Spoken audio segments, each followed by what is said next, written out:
the best quality of an MC isn't to do with their public speaking or performing skills. It's the ability to read a room. It's Mm. emotional intelligence. You can be a really good public speaker or a really good comedian or a really good newsreader or be very, very good on television. And you could have lots of personality and lots of gravitas and all those things. If you can't read a room, you're not going to be a great MC.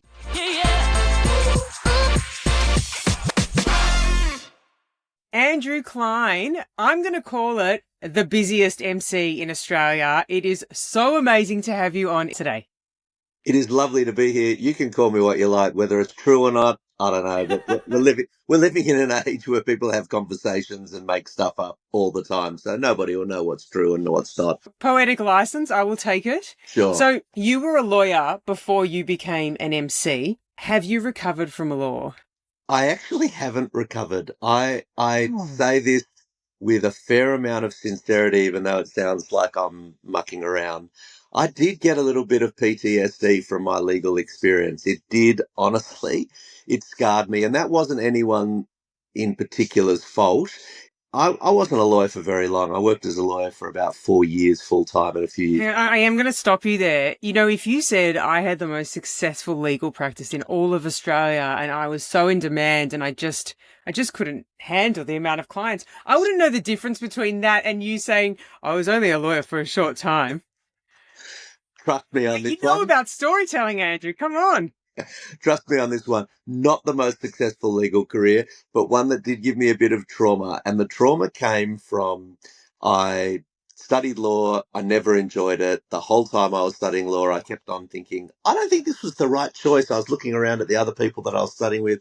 They looked really keen. They looked like they were on their way to huge legal careers. And I just went, I don't think this is right. But I'm an optimist. So I kept going, got a job in a big law firm. And that was a mistake because of the whole big law firm hierarchy, all of the nonsense that goes on in big law firms. I didn't feel right there. And I had a whole lot of people that I worked with. The young people were lovely. The senior partner people on the whole, there were some nice ones, but a lot of them were not. I just didn't belong. And I spent literally the whole time going, I really don't like this. I don't like the culture. I don't like the people. There's no creativity. They're not concentrating on you as a person. So I left and no idea what I was going to do other than I don't think I can be a lawyer anymore. But jumping 30 years down the track where I am now, I look back on that as a really pivotal time, but not an enjoyable time. And it made me, I hated it so much, to be honest, Jordana, that I ran as far from the legal profession as I possibly could, So you knowing ran onto the stage. well, actually, it's a funny story, which I will tell you. I didn't run onto the stage. I actually left the law firm on a Friday and I had a job the following Monday. A friend of mine had started a job, this is true, had started a job selling birthday cakes, delivering birthday cakes and cakes to the corporate market in the city in Sydney. So, people would retire, people would go on holidays, people would have birthdays, and they would deliver cakes. She just started that business around the time that I was looking to leave. And so I approached her saying, I'm just going to leave my law job. I need to make some money.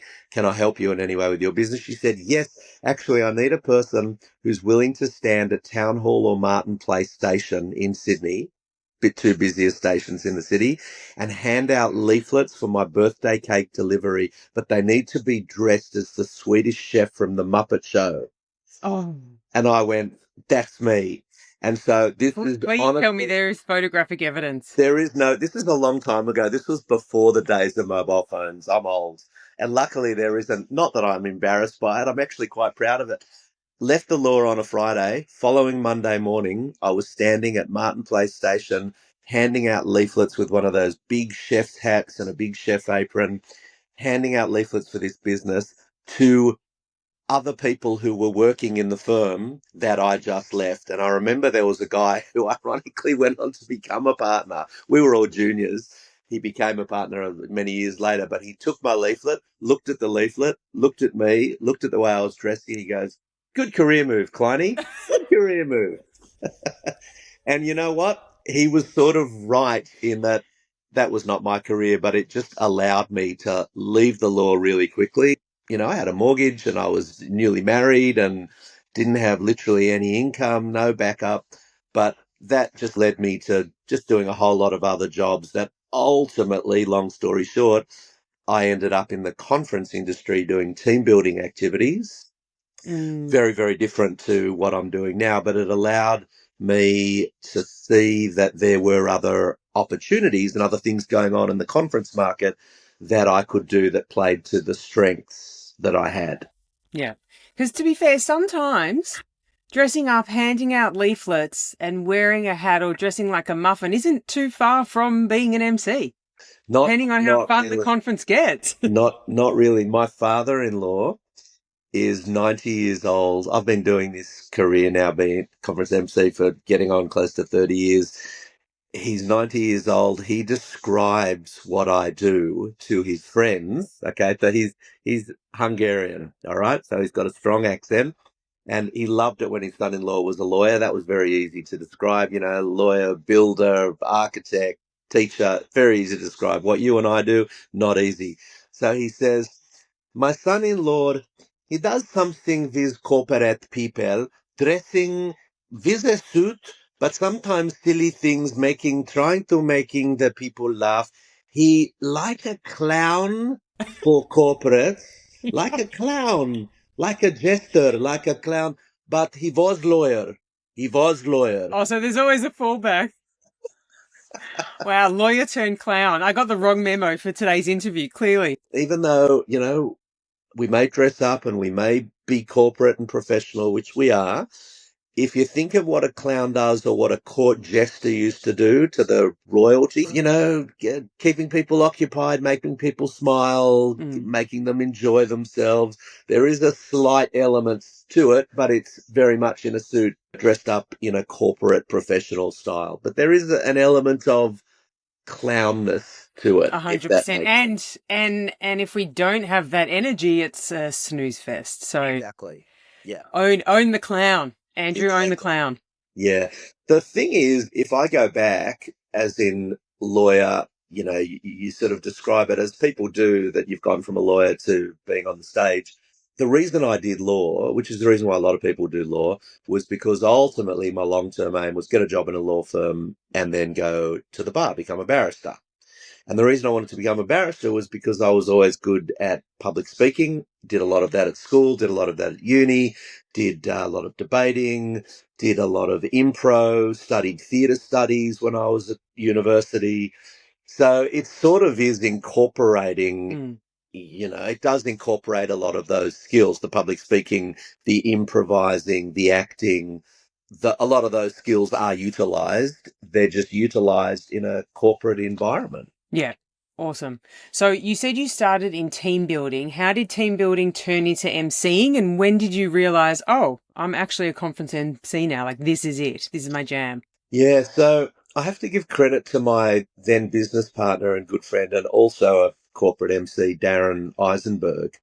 He and I were in partnership together. So he was a school teacher, I'd been a lawyer, and we started off doing not quite team building, but more training seminars for high school students in how to get through the HSC, how to get through year 12, and how to manage your time and how to study more effectively and how to keep yourself motivated. So we were running in-house training seminars at schools all over New South Wales. That then segued into doing sort of training and sort of team building in the corporate market. The way that started was that we were also doing pub trivia nights in a couple of pubs.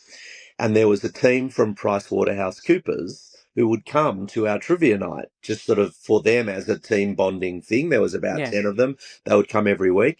And one of the guys came up to us after one of our pub trivia quizzes and said, hey, you guys do this in a really fun, interactive way. Would you be interested in doing this at a conference that we're running? And we went, sure. And once we did that once, we saw, okay, there is a market Mm, for corporate team building, corporate training. Once we were in the conference market doing corporate trivia quizzes, and then we started doing other things, amazing races and movie making activities and survivor sort of style. We don't do any of that anymore. We're like Darren and I have been amicably split for a long, long time. But we saw once we were in the conference industry that there were people speaking at conferences, so professional Mm. conference speakers, I didn't know that that existed, and facilitators didn't know that existed. And when we saw that, it was a moment where we went, we totally have the skills to do that. And some of our clients, if we were doing a team building activity, would say, hey, we're also doing a dinner that night, an awards night. Maybe you guys could host that as well. So we started to do that. And the more we looked into that, this was just before the Sydney Olympics when the conference industry was really growing in Australia.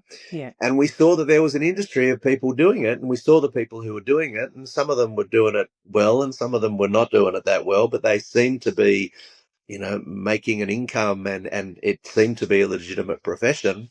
So we sort of said we can do that. And then, like a lot of people that you've met and I've met, you make it up as you go along. You make your own path. And years and years and years it took, but bit by bit by bit, started to see this is an industry, this is a profession.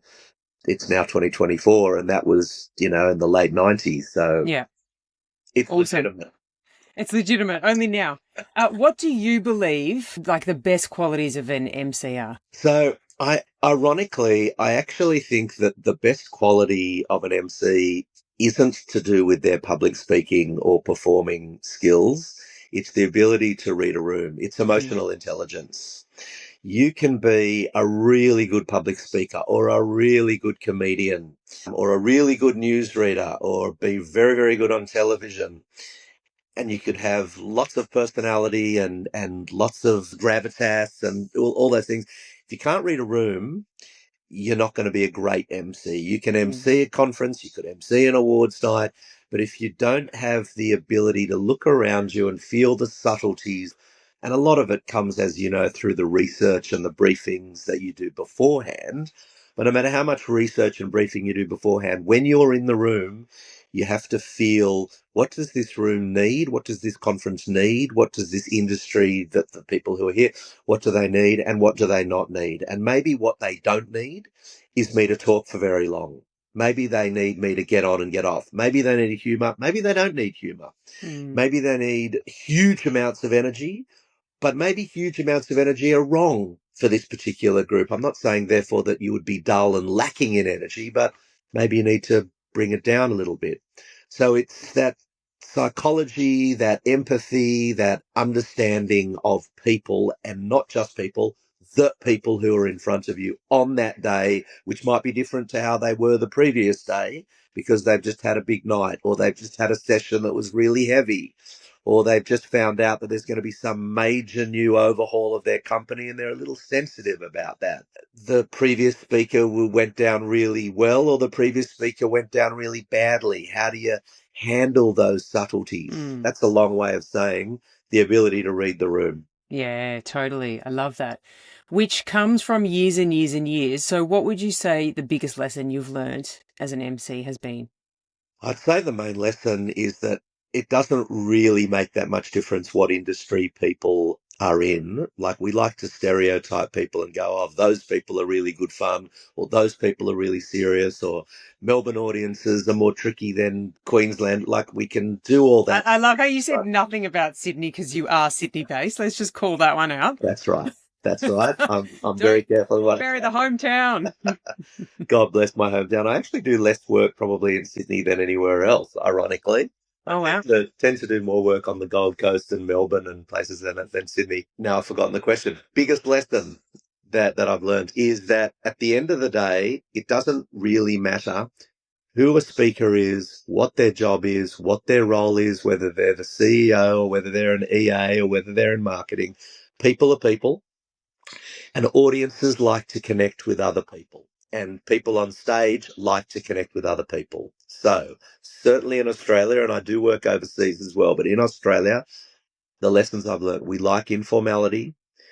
We treat our work seriously, but we generally don't treat ourselves too seriously. Mm. That doesn't mean that I would be flippant and make fun of somebody who I thought was very sensitive. It just means treat people as the normal people they are outside of work in the work environment of a conference to make it as relaxed and personalized and informal as possible.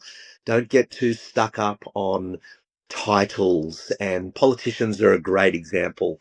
I often get briefed beforehand that when you're introducing a politician, make sure you say the Right Honourable John Smith, MP or whatever, and make sure you read their bio exactly as it is, and they're very serious. And then you meet them off stage, and they look around the room and they realize that they're talking to a group of, just informal people. They remove their tie. They introduce themselves as John or as Jane. They don't want all of that pomp and ceremony. I do it respectfully. I treat everyone with respect, but I try and make the conference room as informal and Mm. relaxed as possible. And that honestly is probably a lesson that I've learned through years and years and years of doing conferences. Just make people have fun, feel relaxed, make it personal, and make the speaker, when he or she walks on stage, particularly non-professional speakers, make them as relaxed as possible, Mm. as if it's just you and them. I tend to look at an audience as just one person. How would I talk to one person if I was sitting down having a cup of coffee with them? That's how I'm going to talk to the audience, with a little bit Yeah. more energy perhaps than I would normally. But yeah, informality, keep it personal, and don't make it too stuffy and corporate and formal. Yeah. No one really likes that. Yeah. Yeah. Totally. So, do you ever feel any confidence issues, or are you always just like, all right, let's go? Who's on today? Or, all right, there's been some bad news. That's okay. Navigate it with grace. Do you ever get moments where you're like, hang on a second, do I have butterflies? So that's a really interesting question. I get asked that a lot. People ask, wow, you're standing up in front of 1,000 people. Do you get nervous about that? Not anymore. The way I describe it is, if you're an accountant and you go to work and you sit down with somebody's tax return from the previous year, you're not nervous about that because Mm. you've done it over and over again. Yeah. Our workplace, your workplace and my workplace, it happens to be on a stage in front of a lot of people. So I don't get nervous. I don't get butterflies. My heart doesn't pound. But that doesn't mean that I'm not concerned with doing a really good job. Mm. So I do this little thing that was taught to me years ago by another speaker who's not alive anymore, but I learned a lot from. That when you walk up on stage, there's normally 3 to 5 steps to get from ground onto stage. Every time you step on those steps, remind yourself that even though this is your workplace and even though you may know exactly what you're going to say, remind yourself that to the audience, they're watching something that's theatrical. They might go to one conference a year. They want to have fun. It's your job to bring the energy. So make sure that when you walk up on stage, you're energetic and you're in the moment and you're bringing the fun and bringing the energy. And I do that literally every time I walk on stage because you don't want to be too relaxed. Mm. Uh, Sometimes I think you are at an advantage if you are nervous because your nerves gets your adrenaline firing. I don't tend to get that adrenaline naturally anymore. I almost need to fake it. And I don't say that in a pretentious way. I just say that because I've done this so many times that I need to remind myself to be energetic and be in the moment. I think I can do that now pretty Yeah. much any time. And the other thing is that I now know what's the worst thing that can happen. There really isn't a worst thing that can. I'm never going to forget what I want to say because I always carry with me detailed notes of everything that there is to say, of who the next speaker is, of their bio, of all the housekeeping things. I've always got notes in front of me, so I'm never going to forget what I want to say. And if I Mm. do forget what I want to say, and I actually say this when I'm training speakers, if you forget what you want to say, you just say to the audience, wow, geez, sorry, I just forgot what I wanted to say. Let me just have a look at my notes. And the audience are like, fine, like Yeah. they've all been there before. So there's no disaster that is going to happen that really worries me because the worst thing that can happen is that a speaker doesn't turn up or the AV doesn't work, or the PowerPoint doesn't work, in which case you just say, hey, we're having some problems with our audio visual. Have a chat with the person next to you about the key messages that you've learned so far today, and we'll be back in 5 minutes. Is that how you handle the tech slips, the Yeah, uh-oh, our agendas, we're running yeah. too early? My client will often say to me, are you able to fill for 5 minutes? Yeah, Sure, I can fill for 5 minutes. Like, no problems at all. I've always got up my sleeve a whole list of activities or games or challenges that if I need to do, I can do. But I actually find, to be honest, the number one thing that the audience want to do if they've got a bit of time is they want to jump on their phones and check their emails. Like, that's mm, what they want to do because they've just been listening to a speaker for 90 minutes. yeah, So if the chairs for the next panel discussion are not on stage, I am probably, if it's going to be filling for a minute, I'll just bring them up to speed with some housekeeping, or I'll yeah, just talk about some key messages that the previous speaker just said. yeah. Or I'll say, look, it's going to take us another 2 minutes to get the stage ready. How about you chat with the person next to you about the key messages from the previous presentation, or look at your phones? We'll be back in 2 minutes. Oh, come And on, you're nobody more fun than cares. that. You're way more fun than just talk to the person next to you about the key I can messages. I Come can on, make them have Andrew. fun. There are all sorts of things that I can do if need be. But sometimes but sometimes that's not what they want. Sometimes Yeah, they actually have been in a really heavy presentation with lots of really good content. yeah, Sometimes the thing that they most want to do at a conference is talk about mm, what they've just heard and how that impacts them, or how they're going to carry those key messages from the previous speaker into their business on Monday. mm, Give them the opportunity to do that. I don't feel, even though, I know what you're saying, I do like to have fun with the audience and I do like to play and I do like to give them activities or challenges. But again, getting back to the emotional intelligence reading the room thing, yeah, sometimes that's not what they need at that moment. At that moment, they need to stand up and have a stretch. Or if it looks like we're going to be 5 minutes before we're ready, it might be that it's sort of okay for them to go out and check their messages and go to the toilet, and mm. we'll bring you back in 5 minutes. An event organizer often worries about those things that go wrong, but really, conference audiences are very forgiving and they don't mind. They really don't mind. They don't care. And often they don't even notice. One of the beautiful things about being an MC is seeing so many speakers, which is just so cool and such a privilege. How many speakers do you reckon you've seen in your career? I've certainly seen thousands, Yeah, certainly thousands, but I've seen a lot of speakers many, many times. And I actually yeah, think that I've learnt the most about engaging an audience and stagecraft through observing, and I'm not joking when I say this, really bad speakers as much as really good speakers.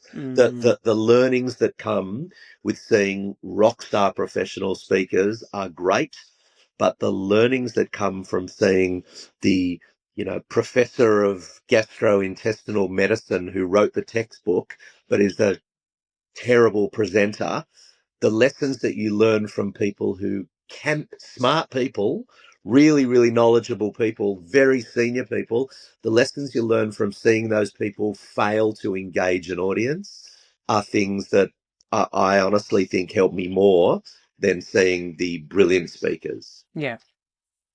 So, given you've seen so many bad and good, what do you think the characteristics and traits are for like success, where you're just connecting with the audience and the energy is high and everyone's loving it? So there's no magic in me saying this because a lot of people talk about this, but you've got to be a storyteller Mm, irrespective of what you're talking about. But there are some exceptions. Some audiences are very interested in seeing statistics and detailed PowerPoint slides and graphs and charts, but they're in the minority. Most audiences like being educated about relevant information, but they love to hear that information told embedded inside an interesting story. And that mm, story could be about the speaker's life. It could be a story from a movie. It could be a story from popular culture. It could be a story from the news. It could be something that happened to me at Westfield Shopping Centre last week that I'm going to relay to you. But embedded in that story is a learning. Audiences love to hear stories. So the best speakers, I think, are the ones who tell stories. Yeah. And that's not because they're natural storytellers. It's because they've spent a shitload of time taking their key messages and working out how to make them as interesting as possible by Mm. putting them in a story. So that's probably the main thing. The second thing, again, no magic in this, is people who are authentic. The best speakers are not the best public speakers, as in, they're not the most perfect speakers. They're not actors who are word perfect and who don't say or ah or make a mistake. They are real, raw people who let the audience see who they really are. And I often say, and I know this sounds almost counterintuitive, that it's much better to be real and imperfect in the way that you're presenting than to be absolutely perfect and rock star. Every word, every sentence, every gesture, every move on the stage is just perfect. But if it doesn't look authentic, if it Mm. looks phoned in, or if it looks like you've done it 300 times before, because most speakers have done their presentation 300 times before, Yeah. if it looks like you're just going through the motions, I don't think you're doing a great job. And the thing that I love is when I see a professional speaker who I've seen 10 times before, but every time I hear them, it's like, this is the only time they've ever given this presentation before, Mm. because it sounds so spontaneous and they're so in the moment and they're so engaged in telling the story, even though I know that they've done it many, many times before. I use the term rock star performer deliberately because the best rock stars have the ability to do that. Yeah. You know, whether it's a Taylor Swift or going back to a Bruce Springsteen or an Elton John, or, you know, people have been doing it for years, they've been singing these damn songs thousands of times and they've been through the motions, but the audience feels this is done for them and it's never happened before. And we're in the moment and sharing something together for the only time, not just the first time, the only time, first and only time. Good speakers make it look like they are doing that. And you can see the opposite, or even if Mm. the audience can't see it, they feel it, that it's a little bit phoned in, rather than feeling that they're sitting down, having a cup of coffee, and this speaker is telling this story for the first and only time, Yeah. and we are sharing in that moment. Okay, so you introduced me. We've crossed paths once, which is wild, when I was speaking and you were emceeing. And all of a sudden, I've never met Andrew. Hey, Jordana, how are you? Great. And then he starts to introduce me up onto stage. Jordana is the author of 5 cookbooks. And I'm looking at him going, what the hell is going on? I'm like, did this guy get the right memo? So what is your approach in terms of, I know that you have a lot of repeat clients, and how do you always keep things fresh and fun when you've got like delegates after delegates year after year and you've seen them 1,000 times and you know their families? So it is hard. It Yeah. is hard, but it definitely keeps me on my toes. I, like most speakers and MCs, you don't have an ongoing contract with the client. You are hired for that gig for that year. So if you come back next year, that's because you did a good job that year and you are Mm. only as good as that year. So you're right. I have to keep things fresh, and I want to keep things fresh for a number of different groups of people. I want to keep things fresh for the audience because I don't want the audience to go, he said this before. Yeah.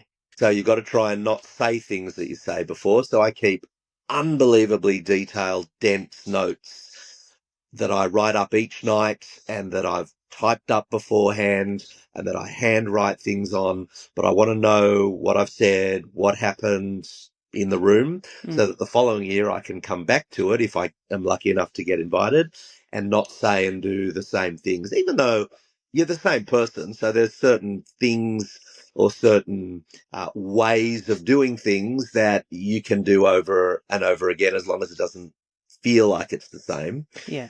But what you're talking about is something that I really go out of my way I to don't do know. for, Sorry to for interrupt you. speakers. I don't know if you remember that moment, but I was just like at that front table and I just looked at you and there was this moment of going, it took me a while to catch on. And so I get up and I'm like, don't even cook, but thank you so much. But I I like love that to play. there was no heads up. There was no like, hey Jordana, I'm gonna like totally play with you on this one. There was none of that. And I've never met you before, so But you did catch on. eventually. So I like to play a little bit with the speakers, particularly, and I treat the professional speakers a little bit different to the in-house speakers. So more often than not at a conference, as you know, you're not actually introducing that many professional speakers. There might be one or two in a day. You're usually introducing the head of compliance or the New South Wales state manager or the head of franchising from Tasmania or the person who looks after IT. So with all of those speakers, the non-professional speakers, I will always email them, every one of them, before the conference. I'll get the email addresses from my event client and I will say to the speakers, "Hi, I'm Andrew Klein, professional MC." This is if I'm doing it for the first time. Yeah. Professional MC, I don't want to introduce you by reading out your bio because everyone's corporate bio makes them sound a bit dull, which is true. Mm. It does. If you read someone's LinkedIn profile, most of them sound a bit dull. If you read someone's professional bio CV, it makes them sound dull. I will introduce you by saying that you're the head of IT from New South Wales. And, if you've got a degree in IT from Harvard University, or if there's something, you've worked in the industry for 25 years, or if you were the head of IT at Google last year, important things from someone's bio, the things that give them cred and a reason to be there, I will mention. But I say to the speakers, I think what the audience are going to respond to more is finding out some things about you that maybe they don't really know that have nothing to do with work. So, can you tell me some of those things? And I give them specific prompts so that they then, and I make it clear, don't tell me anything that you're not comfortable with me telling the Yeah. audience. I'm going to mention it. And they love it, most of them. Occasionally, you get a speaker who will reply, and you'll get the feeling from their reply that they're very private. They won't tell you very much. So then you treat them, again, that's the emotional intelligence thing. If they say, I really love spending time with my family and reading, it doesn't mean that they're boring. So then you just tread a bit carefully. But usually, speakers jump at the opportunity. They tell you heaps and heaps of things. Yeah. And then I write an introduction with a bit of humor that shares with the audience who this person really is, that makes that person, when they come up onto stage, they're smiling already. It gives them something to feed off. That if you mention the holiday that they've just returned from, they'll mention that. It gives them a way of sliding into their presentation. With professional speakers, when I'm introducing them for the first time, I figure they're a professional speaker. Let's have some fun with them. Yeah. And I don't necessarily, go out of my way to surprise them, but I will often make up a few things Oh, about you them not to not get there was them not going. one aside from saying the name Jordana, there was not one thing that had any trace of any facts whatsoever. I I'll have to go and find that I was going to say introduction. you probably got the notes. That would have been back in 2018 or 19, I I will reckon. find that introduction. I guarantee you that there were some things that I said that were from your bio. I'm sure I extrapolated and made things up, but you came onto the stage, you bounced onto the stage, you had a big smile, it gave you something to play Yeah. with, and by the time that you come up on stage, don't forget that audience knows me from the last 5 years. Yeah. They know that Klein is going to say some things that clearly are made up. They Yeah. know that, and that they almost join in the fun of what we're doing, which is having Yeah. fun and Yeah. making things up.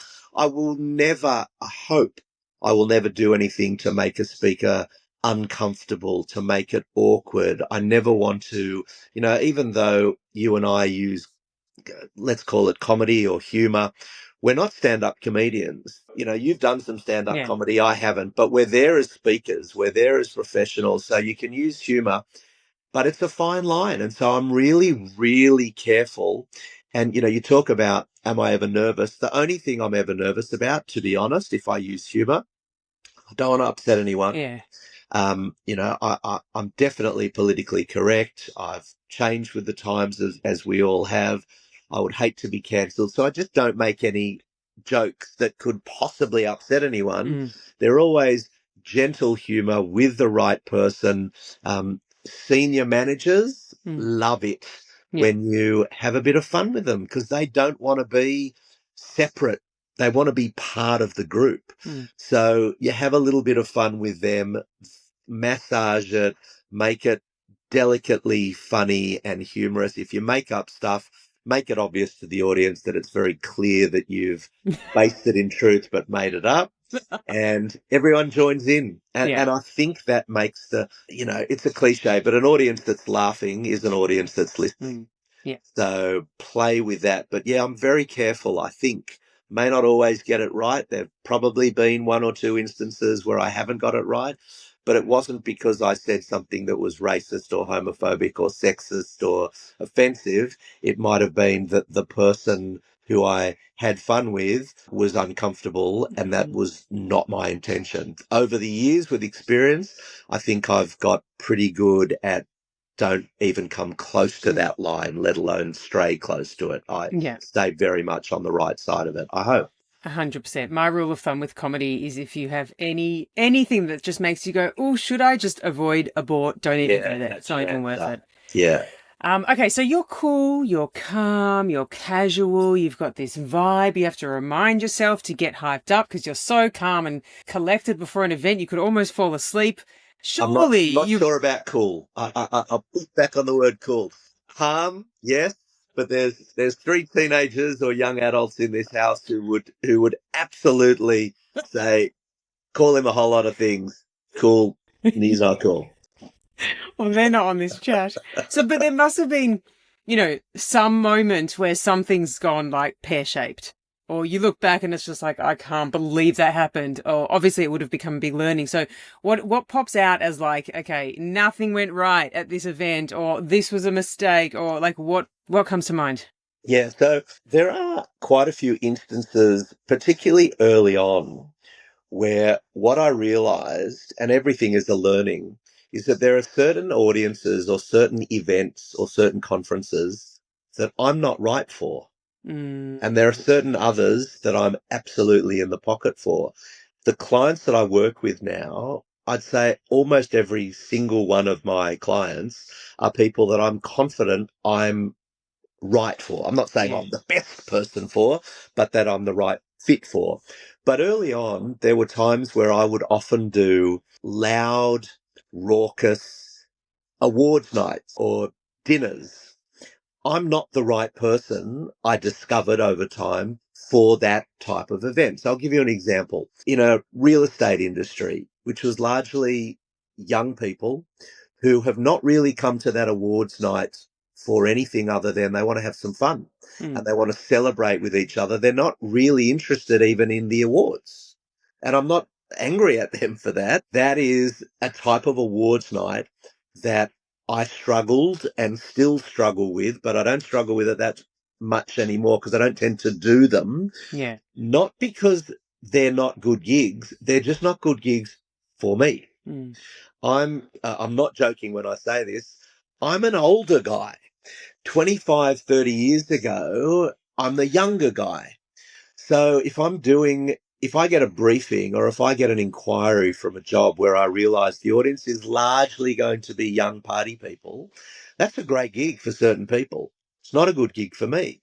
A really good comedian who loves working with loud, drunk, boisterous people. Again, I'm not begrudging that sort of audience, but some stand up comics are great for that. mm, That's their gig. yeah. The financial services gig that I do where people are 40 to 50 age group, that's my sweet spot. Yeah. A franchise group of mum and dad franchisees from all over Australia, small business people, that's my sweet spot. Mm, There are certain jobs now that I know are right for me and wrong for me. So I did have quite a few jobs early on in my career where I went, looking back on it, I just wasn't the right guy for that conference. They should And have sorry had, to stop you there. In that moment, was it like grueling to get through, or were you yeah, like, "Oh God, why did I take this?" And then yeah, you took it again because you needed yeah. the next one? Like, No, what did that I look like? probably learned pretty quickly. Don't take those jobs, and it's hard when you're starting out a business or when you're new to the career. It's Mm, hard to say no. So yeah, there were probably times that I went, oh, they clearly liked me, or they're willing to have me, this client, for the first time or second time. Yes, pick me, sure. Like I'll do every job I can. But if I don't really like it, if I don't really enjoy it, if I mm, find it a struggle, if I find it a chore to get through, if I'm spending my whole time trying to quiet the audience down, that's just not right. It's better for me to say no, forego that fee. And again, Jordana, I didn't realize this at the time. This is all looking back now with yeah. experience. Stay in your lane, find out what you're right for, say yes to those jobs and recommend to the client Mm. when they ask you to do a job that you're not right for. They really respect it when you say, look, I could do that job, but I'm not the best person. Yeah. She's the best person. He's the best person. And it's not necessarily age related. There are some older presenters, older speakers, older MCs who are really good with young, boisterous audience. I don't know if you've ever come across Vince Sorrenti. He's No, a not yet. he's a great comedian. He's been around for years, much longer than me. He's not a young guy. He's got huge amounts of energy. He's great handling that audience that I'm referring to, Mm. and he can wrangle them, capture them. He's a master at that. I would think it's much better for the client to use him than Yeah. me, Yeah. even if they're willing to use me. Whereas I see some clients getting a young stand-up comedian. It's not really about age, but getting a stand-up comedian who's a great stand-up comedian for a self-managed super fund audience that may not be right for him or her. So the Yeah. learning that I've had, again, long answer to your question, is work out what your best type of audience is. That's usually quite wide. What are your industries? What are your ages? What are the demographics? What's the type of group? What's the type of gig that is right for you? And go after those ones and say no to the ones that you don't think you're right for, even if the client is willing to pay you good money to do it. Mm. Because the best lesson that I've learned is find your lane and stick in your lane. And your lane might have two or three, you know, bows to it, arrows Yeah. to it, like yours does. There's two or three things that you can do, but there are more than one. Excuse me. Sorry, you can Way do more than two or three, you can Andrew do Klein. anything. Come on. You're you're the M6 highway that's got 19 lanes in it. Find your lanes and Lanes, exactly. find your lanes and stick to those lanes. Yeah. And my lanes have narrowed. I've got narrower and narrower and narrower. And if I look at 20 years ago, I would have said yes, yes, yes, yes, yes to a whole lot of jobs now. No arrogance when I say this, that I will say no to Yeah. because it will damage my brand, or I'll have the response from a client that scares me. The response is not, he was terrible. The response was, yeah, he was good. Yeah, he was good. Did a good job. That I don't want. He did a good job, because he did a good job is probably a 6 out of 10. You don't get asked back for a 6 out of 10. You need the Mm. 9, Yeah. and you need that he or she was great. They knew our audience. Our audience treat the MC like he's part of the club. He knows our culture. Mm. That's what I'm aiming for, and that gets me the repeat work. I'd much prefer the repeat work for 10 years than lots and lots and lots of new clients that think, yeah, client, he was pretty good. Yeah, he was pretty good. I don't want pretty good. I love that your tonality goes up because it's such a blow to the soul, and it's like, yeah, wow, you've really nailed what you don't want there. Just one other one that I remember, this was sort of early on in my career, was doing a job in Hamilton Island. Hamilton Island, It's hard. It's already tough work, tough it is, gig. it is Yeah. hard. People are, they're wearing shorts, they're keen to get to the beach. We put them in a conference room that has no windows, that's dark all day. They're a bit resentful. But the power at Hamilton Island went out. They had a power surge. Oh wow. And so we lost in the conference room all sound, all light, all energy. And there was like 500 people, 400 people or something. There was a lot of people in a room. And that was an example of, I was emceeing, the speaker's microphone obviously went, the light went. That was a panic moment. I wouldn't panic if that happened now. I Mm. like event organizers panic.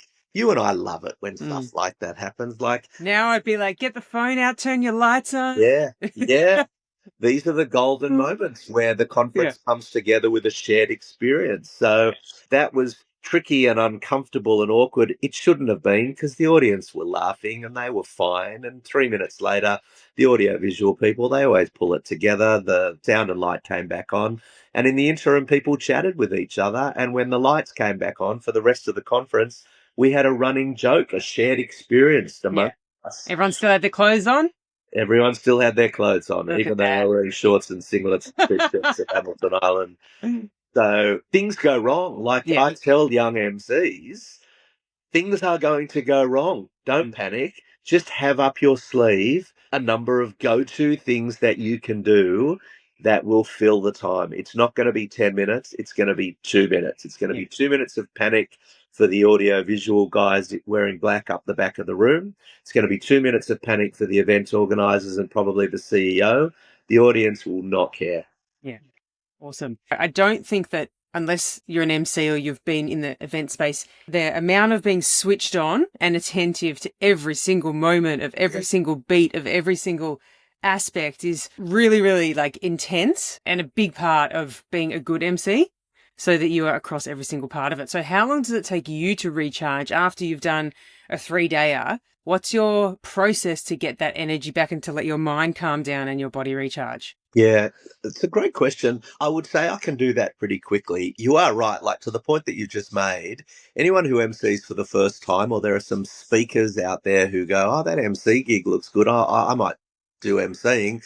They get this newfound appreciation for, when you're a speaker. I'm not criticizing it. Speakers work bloody hard too and travel a lot more than I do because they might travel to 3 or 4 gigs in a week if they're a busy speaker sometimes. But the speaker is on stage for an hour. They run through their thing and then they're off. They don't really think about it. The MC, as you say, you are switched on the whole time, and you're buzzing and you're alert and you are looking and observing and writing and making notes of things that you might use, that you might not use, that they said, that you could say something funny, 100%. something you saw in the lobby, a conversation that you heard, something that somebody told you. What did the speakers say? What's the next speaker? What time is morning tea? What have we got tomorrow? When are there's a million things. I love it because time passes really, really quickly. And going back to the beginning of the conversation, when I was a lawyer, I was bored as a Mm, lawyer. I have not experienced the emotion of boredom once since being in the conference industry. Like, I don't know what boredom would be like. yeah. I'm never, never bored. And I value that you and I have jobs where you're not bored. Yeah. Like, people go, but don't you get bored sitting in the conference room listening to somebody talk about, Section 32 of the Sales of Goods Act for half an hour? I don't get bored because I listen to that and take notes because maybe there's some gold in what they're saying, but I'm also looking at what's coming up next and looking at the room and speaking to the event organizer and checking the AV so never get bored. So yeah, energy is on.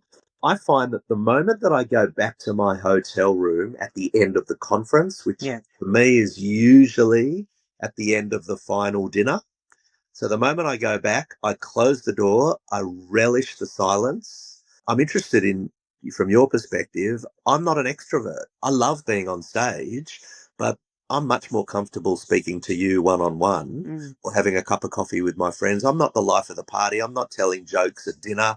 In my family of five, when we sit around the table, we had dinner, the five of us last night. I was the quiet one. Like, I'm just breathing and observing and adding comments. So I love the silence. And almost the moment that that conference finishes, I'll go back to my room. I'll get my notes from the conference. I'll write a full summary of all the things that happened at that conference because it's still fresh. mm. I'll put that in my notes. I'll close the notes. I'll put that folder away, and I'm not thinking about that client anymore.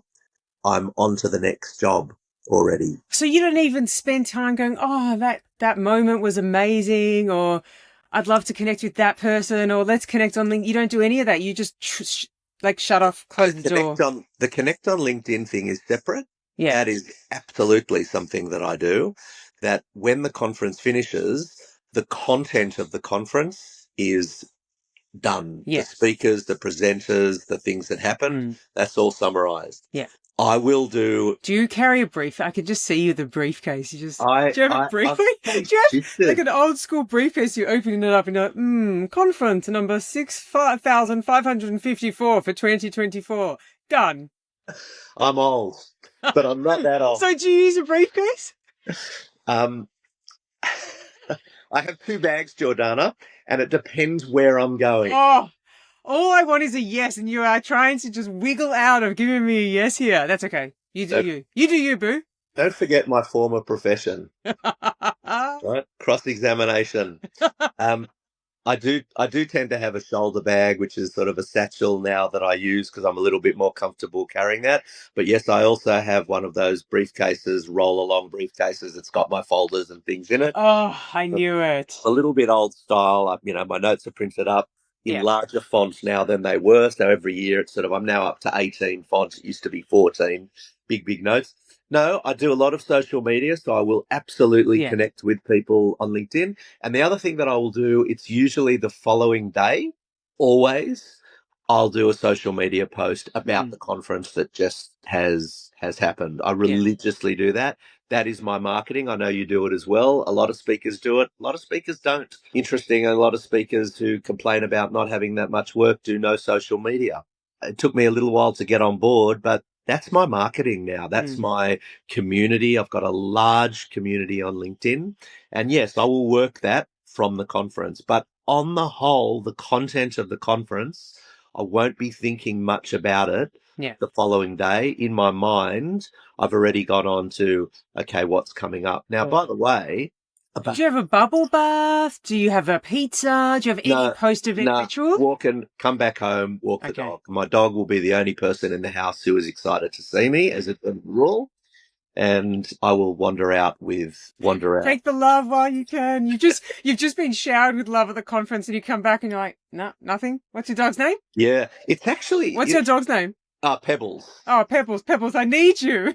Yeah. I can't handle this difference. It's so true. It is so true. She makes me feel like I'm important, whereas I know that I'm not important. I know that nobody at the conference is thinking about me when the moment you walk off stage. It actually is an interesting career insofar as you are famous for 2 days in that room. But when you walk out of that room, maybe there'll be some people who recognize you at the airport. But once you're home, you're a nobody. Like we're not high profile people.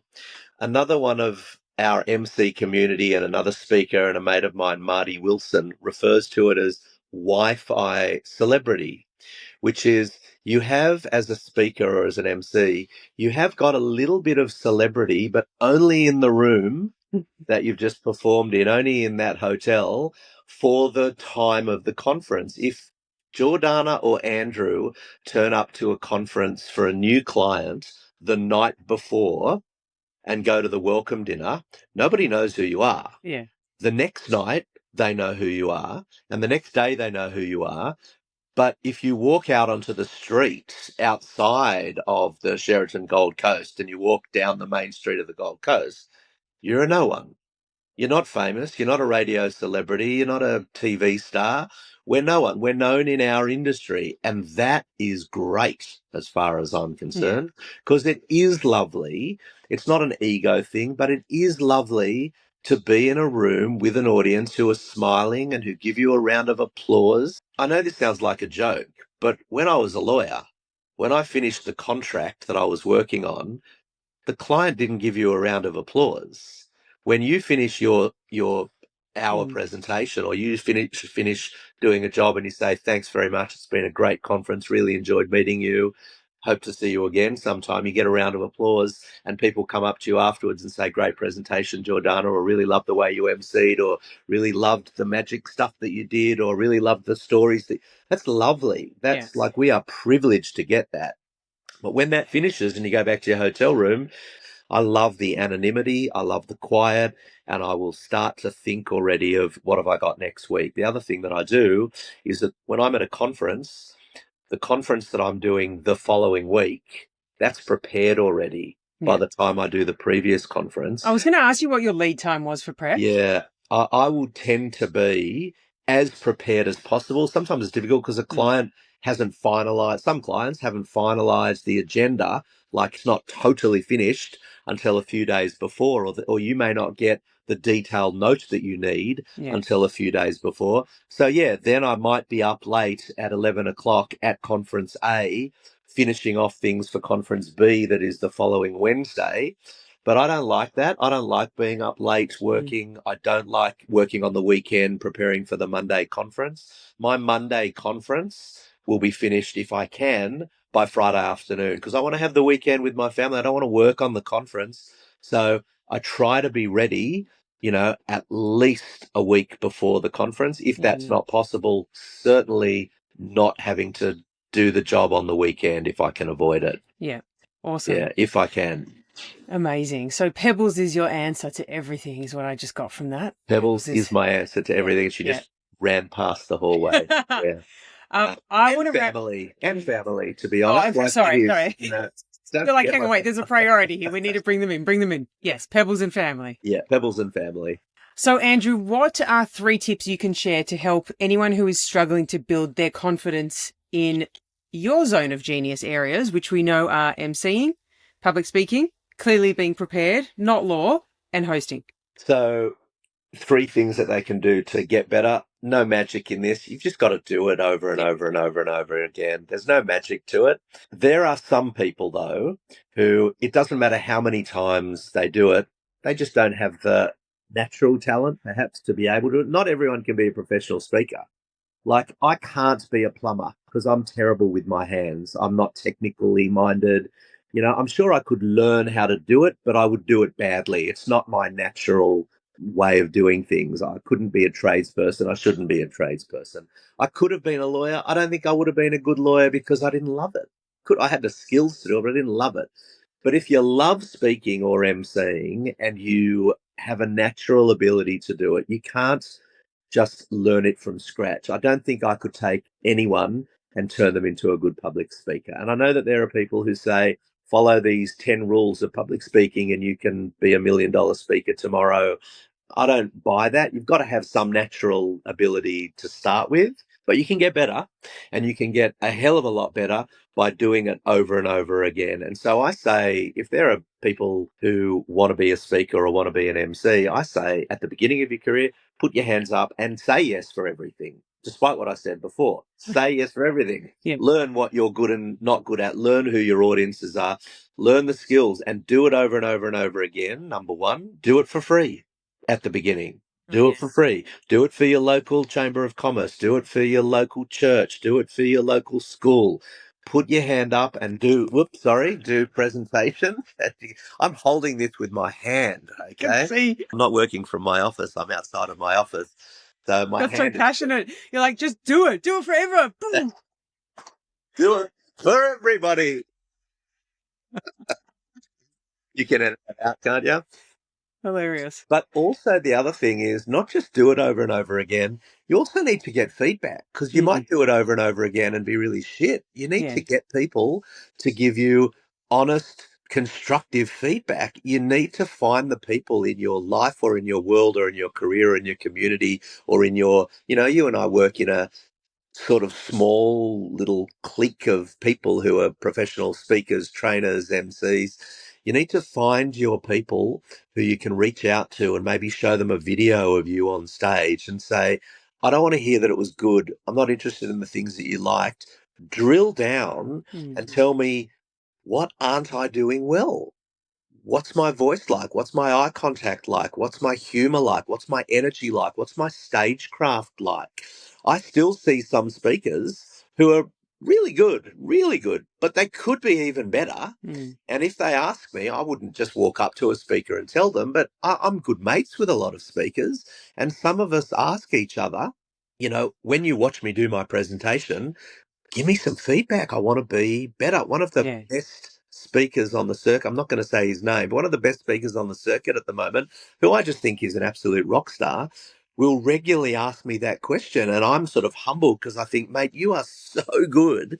And he's like, yeah, but we've got to be better. Like, we don't want to rest on our laurels. We can all be better. And that's 100% true. I struggle to do that because, you know what it's like when you're emceeing. You're emceeing for 3 days. You only see professional speakers for a short period of time. They only see you do the one introduction for them. They don't see you throughout the conference. Yeah. So I do video myself quite a lot still, and I look at those videos and I'm my biggest critic. I'm sure you are too. Oh, so that's what you're doing for the next 2 weeks. You're just watching yourself from the Just from the previous 5 weeks. just watch. It's just me watching myself. It's better than binge watching on Netflix. I'm so much cooler, to use your word, than, so much more entertaining and erudite and well spoken than any professional. See, I just watch me. Yeah. That's how I learn. In fact, Jordana, you should watch me. That's what you Oh, here we do. go. And then Oh, gladly. Me and Pebbles, we're your biggest fan club. do it over and over again. Yep. Get as much feedback as you can. And every time you do a job for the same client, challenge yourself to do something differently. Mm. So every conference that I do, I just did a conference literally last week for a client that I've been working with for years. Every year I try another activity, game, challenge, audience interaction things. Some of them work better than others. The ones that work, I go, great. That worked for franchise A. I've got a new thing now in my list of things to do. I can use that in 2 weeks' time when I do another franchise that are very similar to the franchise that I did. So I challenge myself to come up with new things, new ways of introducing the day. If I'm introducing Jordana Bornstein in a year, I'm telling you, I'm giving you a different introduction to what I gave you in National Mortgage. Now I'll be ready for it. I'm like, really, Andrew, that's all you got? Come on, hit me. I'll be feeding you beforehand. Can you say this? Can you say that? Can you say this? And you'll be like, back off. I'm the MC here. Okay. Focus on your job. I do mine. Andrew Klein, it has been amazing. It's been lots of fun. I'm not joking when I say I know that we're talking about me. I do enjoy talking about me, but I mainly enjoy talking to other speakers and presenters about the art and craft of what we do. When we really reflect, we get paid well, we have a great job. Can't think of any other job I would prefer to do. But it is very specific. It's quite nichey. So it's always interesting to chat with people like you to break down the complexities and the niche sort of areas of the things that we do. I think we underestimate the fact that it's harder than it looks. I know my Yeah. mates and family think that you just get up there and talk shit for a few days. It's very hard. And you have to be very professional and very skilled to do the complicated job that And you have to professional be very executives good at do. note tracking as well. Yes. Because I've always got my, immediate notes right after the notes that I'm going to share for the final wrap on day 3. There's like, you got to have such a way with your own messy, in the moment, frantic note taking Yeah. system. Yeah, that's exactly right. Mm. If I look at the notes from last year, they meant something, they were relevant, they were helpful last year, but now I can't even remember what all those squiggles and words and sentences and little odd Oh, the arrows. I've got the nothing but arrows. arrows. And in the moment, I'm like, yeah, that arrow goes to that because that's going to come before that. And then I'll look at it later. I'm like, exactly what you just said. The Yeah, arrows. exactly. Bless the arrows. No, lovely talking. Genuinely, really, really enjoyed talking to you. We need to actually have a cup of coffee in person, not in a podcast where I can swear a bit more and I we can know. really open up on what we think about I know. about our world. Well, I look forward and I hope that Pebbles will be there because we've been trying to catch up like that for ages. So hopefully we can make it happen soon. Well, thank you so much, Andrew. You are a legend.